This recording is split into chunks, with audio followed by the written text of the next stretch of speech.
اللہ صلی اللہ تعالیٰ علیہ وسلم۔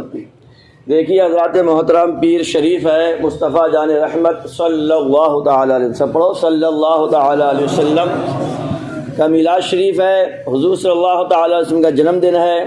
ہمارے پیارے آقا صلی اللہ تعالیٰ علیہ وسلم ہر پیر کو سوموار یعنی منڈے کو روزہ رکھ کر اپنا جنم دن مناتے تھے۔ تو یہ جنم دن منانا حضور اکرم صلی اللہ تعالیٰ علیہ وسلم کی سنت ہے۔ قرآن شریف میں بھی جگہ جگہ آیا، حضرت عیسیٰ علیہ السلام فرماتے ہیں کہ مجھ پر سلامتی ہو میری پیدائش کے دن، میں جس دن دنیا سے جاؤں۔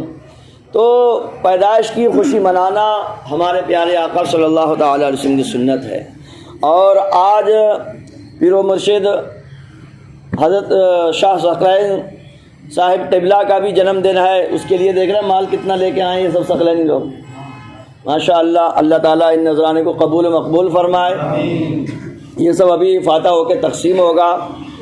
دیکھیے قرآن پاک میں رب کائنات ارشاد فرماتا ہے، یا ایھا الذین آمنوا اتقوا اللہ وکونوا مع الصادقین، اے ایمان والو اللہ سے ڈرو اور سچوں کے ساتھ ہو جاؤ۔ اللہ سے ڈرو اور سچوں کے ساتھ ہو جاؤ۔ ہم جو اولیاء کرام کے ساتھ ہیں یہ اپنی مرضی سے نہیں ہے، یہ اللہ کے حکم سے ہیں۔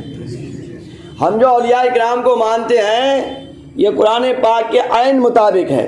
رب کائنات نے خود ہمیں حکم دیا ہے، ایمان والوں کو دیا ہے۔ مگر یہ بھی بات دھیان رکھنا چاہیے، کسی سے آپ ایرے گہرے سے آپ لڑ نہ جائیں۔ کس کے لیے حکم ہے یہ ایمان والوں کے لیے حکم ہے۔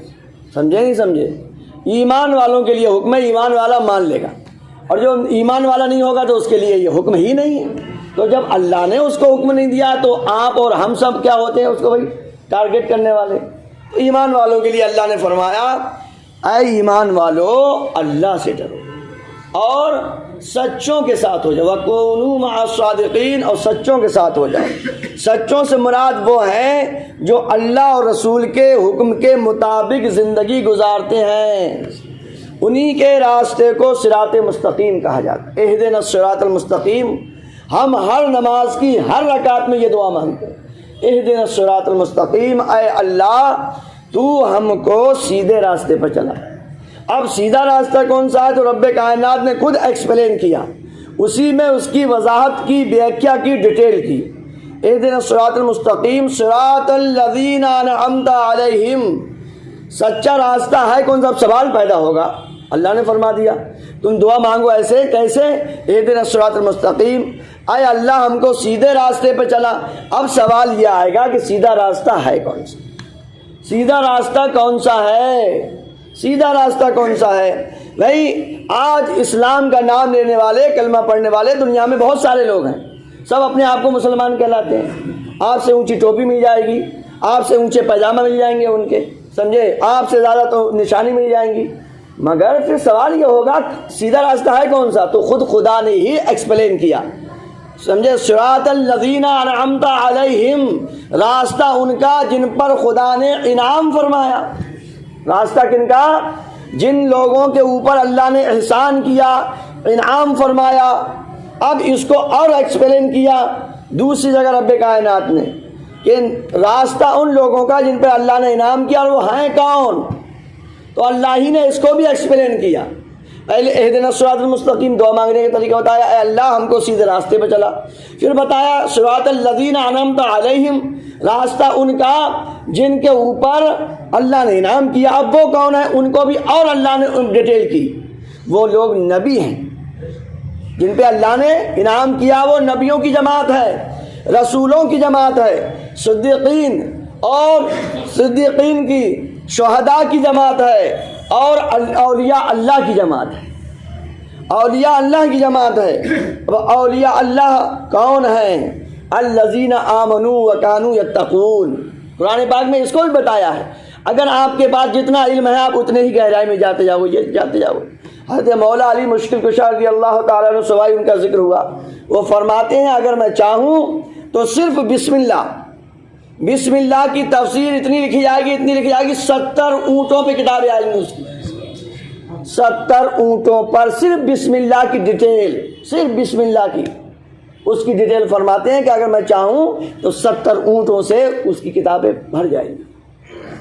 تو دوستو اولیاء اللہ یہ کون ہیں؟ الذین آمنوا وکانوا یتقون، جو ایمان لائے اور اللہ سے ڈرتے ہیں، جو اللہ کا خوف دل میں رکھتے ہیں، کھاتے ہیں تو کھانے سے پہلے لقمہ دیکھتے ہیں، جو ہم یہ چیز کھا رہے ہیں یہ آئی کہاں سے ہے، اس کے ریسورس کیا ہیں، اس کے ذرائع کیا ہیں، کہاں سے آئی ہے۔ پیتے ہیں تو پینے سے پہلے دیکھتے ہیں جو چیز ہم پی رہے ہیں کہ اس کے پینے سے اللہ اور رسول ناراض تو نہیں ہوں گے۔ جب وہ زبان کھولتے ہیں تو زبان کھولنے سے پہلے یہ دیکھتے ہیں کہ جو ہم بولیں گے کہیں اللہ اور رسول ناراض تو نہیں ہوں گے، کسی مسلمان کا دل دکھے گا تو نہیں۔ عام بھاشا میں کہیں پہلے اللہ والے تولتے ہیں پھر بولتے ہیں، ہمیں بھی چاہیے پہلے ہم تولیں پھر بولیں۔ اس زبان کے کتنے لوگ مرے ہوئے قبروں میں ہیں، زبان کے چکر میں مر گئے، وہ الٹی سیدھی زبان چلائی اور مر گئے۔ کتنی عورتیں بیوہ ہو گئی زبان کے چکر میں، کتنے لوگ یتیم ہو گئے اس زبان کے چکر میں۔ زبان کو رکھیے۔ تو جو اللہ والے ہوتے ہیں ان کا ٹوٹلی کام خدا ہی کے لیے ہوتا ہے، اپنے لیے ان کا کچھ نہیں ہوتا ہے۔ برات، بیوی، بچے سب اللہ کے لیے، وہ اللہ کا حکم ہے کہ نکاح کرو، اس لیے انہوں نے نکاح کیا۔ حضور صلی اللہ علیہ وسلم نے فرمایا ایسی لڑکی سے، ایسی دلہن سے شادی کرو جو محبت کرنے والی زیادہ ہو اور اس کے یہاں بچے زیادہ ہوں، کیونکہ حضور نے فرمایا میں اپنی امت کے زیادہ ہونے پر فخر کروں گا۔ مگر حدیث پاک سن کے ہم کیونکہ ریئیکشن والی گولی بھی اس میں رکھتے ہیں۔ بیوی کی صحت بھی دیکھنی چاہیے، بیوی کی صحت بھی دیکھنا چاہیے۔ دیکھو 1 سال تو ہو گیا حمل کا، 1 سال، 2 سال دودھ، 2 سال دودھ، کتنے سال ہو گئے؟ 3، کم سے کم 3 سال کا گیپ بچوں کے ساتھ ہونا چاہیے، سمجھا؟ 1 سال تو آپ کا حمل میں چلا جائے گا، 2 سال کا دودھ ہے، تو اگر بچہ جلدی ہو جائے گا تو اس کا حق مارا جائے گا۔ تو کم سے کم اس سے بھی ہمیں یہ سمجھ میں آتا ہے کہ 3 سال کا کم سے کم بچوں کے بیچ میں گیپ ہونا یہ فطرتی چیز ہے، ہونا چاہیے۔ بہرحال نہیں ہو تو کوئی ایسا نہیں ہے کہ وہ گڑبڑ ہو جائے گا۔ بہرحال بچوں کی تعلیم کا بھی دیکھنا چاہیے، بچوں کی صحت کا بھی دیکھنا چاہیے، اور ماں کی بھی صحت کا دھیان رکھنا چاہیے اس بات میں کہ وہ اس کی صحت اس بات کی اجازت دے رہی کہ نہیں دے رہی ہے، کیونکہ پیدائش میں لڑکی کا ایک نیا جنم ہوتا ہے، لوگ ماں کا بھی نئی زندگی ملتی ہے، کیونکہ اسی لیے اگر جن عورتوں کی ڈلیوری میں موت ہو جاتی ہے اللہ تعالیٰ نے ان کے لیے شہادت کا ثواب رکھا ہے، شہادت کا ثواب رکھا ہے۔ مگر اس کو ہم بھی تو دھیان میں رکھیں، اس بات کو ہم بھی دھیان۔ بہرحال تو اولیاء اللہ کو ماننا، ان کی درود و فاتح کرنا، ان کو یاد کرنا، ان کے دامن سے چپٹے رہنا۔ خاص بات ان سب میں یہ ہے کہ جو پیر و مرشد نے ہم کو پیر مرید بناتے ہوئے جو کہلایا تھا، جو وعدہ لیا تھا، وہ یاد ہے کہ نہیں؟ اس وعدے پر عمل کرنا اصل محبت ہے یہ۔ اور سرکار اعلیٰ حضرت فرماتے ہیں جن سے آپ مرید ہو گئے دنیا میں سب سے اچھا آپ انہی کو سمجھیے، اپنے پیر کو سب پیروں میں اچھا سمجھیے۔ یہ اعلیٰ حضرت رضی اللہ تعالیٰ نے اپنی فتاوی رضویہ میں لکھ دیا۔ ہاں، مرید ہونے سے پہلے آپ جانچ پر رکھ لیجئے، جو شرائط ہیں ان کو دیکھ لیجئے، اور جب آپ کو صحیح پیر مل گیا پھر اب دنیا میں تمہارے پیر سے اچھا کوئی نہیں ہے۔ اس کا مطلب یہ بھی نہیں ہے کہ پھر آپ دوسروں کی توہین کرتے پھریں، یہ بھی مطلب نہیں، یہ بھی نہیں ہے۔ ارے بھائی پیر و مرشد کا تو مقام بڑا مرتبہ ہوتا ہے۔ حضور اکرم صلی اللہ علیہ وسلم حدیث پاک میں فرماتے ہیں اگر مومن ہے، مسلمان ہے، تو اس کی عزت کعبہ شریف کی عزت سے بھی زیادہ ہے۔ آج لڑائی جھگڑے چل رہی ہے، میرا پیر، یہ تیرا پیر، یہ وہ خان کا، یہ وہ خان کا۔ ارے خدا کے بندو، تم کچھ نہیں مانتے ہو، مسلمان تو مانتے ہو، مسلمان تو مانو گے، کسی کے پیر کو مسلمان تو مانو گے کہ نہیں مانو گے؟ یا مسلمانوں کی بھی لسٹ سے نکالو گے؟ اگر وہ مسلمان ہے تو اس کی عزت کرنا ہر پر فرض ہے، چاہے آپ کا پیر ہے نہیں ہے، ہر مسلمان کی ہر ایک پر رسپیکٹ کرنا، عزت کرنا، تعظیم کرنا، یہ سب پر فرض ہے۔ حدیث پاک میں یہ بھی آیا مسلمان وہ ہے کہ اس کی زبان سے اور ہاتھ سے دوسرے مسلمان بچے رہیں۔ عالم کا مرتبہ بڑھ گیا، عالم پیر و مرشد عالم ہے تو اس کا مرتبہ اور بڑھ گیا۔ یہاں پر ایک عام مسلمان کے لیے حکم ہے کہ آپ کی زبان سے اور آپ کی ہاتھ سے دوسرے مسلمان سلامت رہنا چاہیے۔ مطلب یہ ہے کسی عام سے عام مسلمان کو، اس نے کلمہ پڑھا ہے، مسلمان ہے، چاہے کوئی نماز پڑھی ہے یا نہیں پڑھی ہے، اس کا عمل اس کے ساتھ، ہم عمل کا حساب و کتاب نہیں لیں گے۔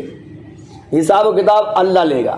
دیکھنا ہے اپنا عمل دیکھو, ہمیں اپنا حساب دینا ہے, اپنی قبر میں جانا ہے, اپنا حساب دینا ہے, اپنا عمل دیکھیے. تو جس سے بھی آپ مرید ہو گئے, سب سے پہلے تو آپ شرائط دیکھ لیں. اگر آپ کا پیر شرائط کیا ہے, مومن ہو, اس کا سلسلہ حضور صلی اللہ تعالیٰ علیہ وسلم تک ملتا ہو, جو خلافت ہوتی ہے نا, خلافت ہو اس کے پاس صحیح مرشد سے, اس کے بعد اتنا علم ہو اس کے پاس کہ وہ اپنے مسئلے مسائل بتا سکے, نکال سکے, تاکہ اپنے مریدوں کو بھی کوئی مسئلہ پوچھے تو بتا دے. یہ صاحب نے کون بتا رہے تھے نا, کوئی مرید ہو گیا ہوگا, کوئی مسئلہ تھا, امام صاحب نے صحیح سلامت بتایا, بالکل شریعت کے مطابق بتایا, انہوں نے پیر سے بتایا, پیر چاہے خود ہی مسئلہ پتہ نہیں تھا, ان نے پیر نے الٹا مسئلہ بتا دیا. امام صاحب بولے ایسا نہیں, بولے ارے ہمارے پیر نے بتایا ہم تو مانیں گے, ایسے ہی سچا ہوگا. تو یہ بھی دیکھ لینا چاہیے میرے دوست. پورا اسلام خانقاہوں سے پھیلا ہے, پورا اسلام خانقاہوں سے پھیلا ہے, کیونکہ خانقاہ والے پڑھاتے نہیں ہیں, پلاتے ہیں. پلایا جاتا ہے خانقاہوں میں. حضرت حافظ شاہ جمال الاولیاء کا واقعہ آپ نے سنا ہوگا. حافظ کی ضرورت تھی, رمضان قریب آ گیا تھا, بالکل ایک آدھی دن تھا, کہہ رہے صاحب ہمیں حافظ کی ضرورت ہے. اچھا حافظ کی ضرورت ہے, فجر میں آ جائیے, جو سب سے پہلے ملا اسی پکڑ لیو. پکڑ لا پنڈت کو, کہ چل, وہ لٹیا اٹھائے جا رہے تھے جنگل میں, اسے پکڑ لا, چل حافظ صاحب کے پاس چل حافظ صاحب کے پاس چل.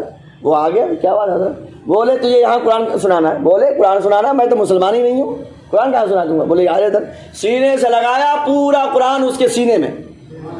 بولا سرکار جب حافظ جی بنا دیا تو پھر مسلمان بھی بنا دو. سمجھے نہیں سمجھے, کلمہ پڑھایا, رمضان میں سنائی, رمضان میں تراویح. کون سے مدرسے میں گیا تھا. مگر علم دو طرح کے ہوتے ہیں, ایک علم کسبی ہوتا ہے جو مدرسوں میں پڑھایا جاتا ہے, یہ تو صاحب بھاگ والے ہوتے ہیں, نصیب والے ہوتے ہیں, جو ہاتھ کے ہاتھ مل جاتا ہے. ایک ہوتا ہے پڑھنا اور ایک ہوتا ہے پلانا. تو ان کی نظر پلا دیتی ہے, نظر سے نظر ملی, سب اندر لوٹ دیا سب. سمجھے نہیں سمجھے. تو یہ بہت گہری باتیں ہیں. اصل بات یہ ہے کہ جس سے بھی ہم مرید ہو جائیں پھر ہم ان کے نقش قدم پہ چلیں. نماز کو بتایا تو نماز پڑھنا چاہیے, پیر و مرشد کو پتہ چل جاتا ہے. سمجھے نہیں سمجھے. بے خبر ہو جو غلاموں سے وہ آقا کیا ہے.